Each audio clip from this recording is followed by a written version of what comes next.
Have you ever wondered why, even after a weekend, you still feel exhausted?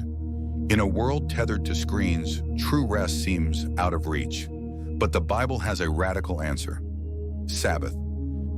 The concept of Sabbath, one day set apart for rest, appears near the very beginning of Scripture. In Genesis, after 6 days of creation, God himself rests on the seventh, not because he needed to, but to set a pattern for humanity. This rhythm of work and rest is woven into the fabric of creation. The Sabbath commandment isn't just a suggestion. In Exodus 20, God tells the Israelites, "Remember the Sabbath day to keep it holy." For ancient Israel, this meant ceasing from work, worshiping God, and spending time in community.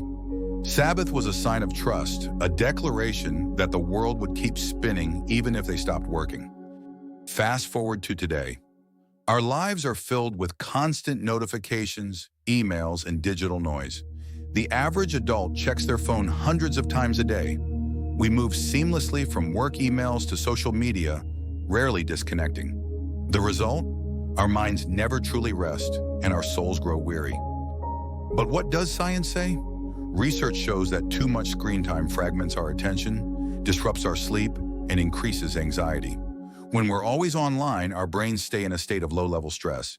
Yet Scripture calls us to a different way, a rhythm of work and rest, action and contemplation. Jesus himself honored the Sabbath. In the Gospels, he often withdrew from the crowds, spending time in prayer and solitude. He reminded his followers that the Sabbath was made for man, not man for the Sabbath. True rest isn't about legalism, but about freedom. Freedom to be present to God, others, and oneself. The Catechism of the Catholic Church calls Sunday the day of the resurrection, the day of Christians. It's a time for worship, joy, and rest from servile labor. But in our digital age, the noise doesn't stop just because Sunday arrives.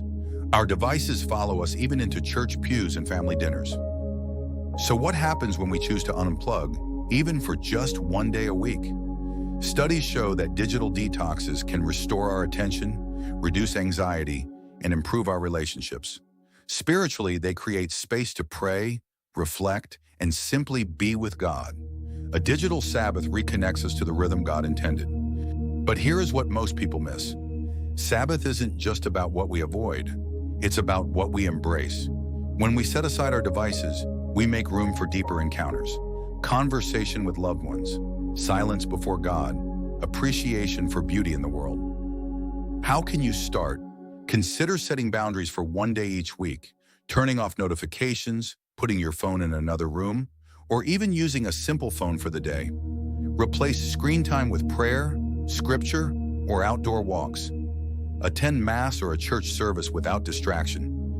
Living liturgically means letting the rhythm of faith shape our days. The church's calendar is full of feasts and fast, work and rest. By reclaiming Sabbath, both spiritually and digitally, we align ourselves with God's design.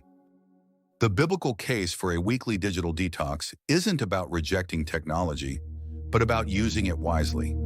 Sabbath rest reminds us that we are more than what we produce, and that God alone is our source of peace. So, next Sunday, consider unplugging. Let your mind rest, your heart open, and your soul be refreshed. The invitation to Sabbath is as urgent now as it was in ancient times. Will you accept it? Thanks for watching. Subscribe for more faith documentaries.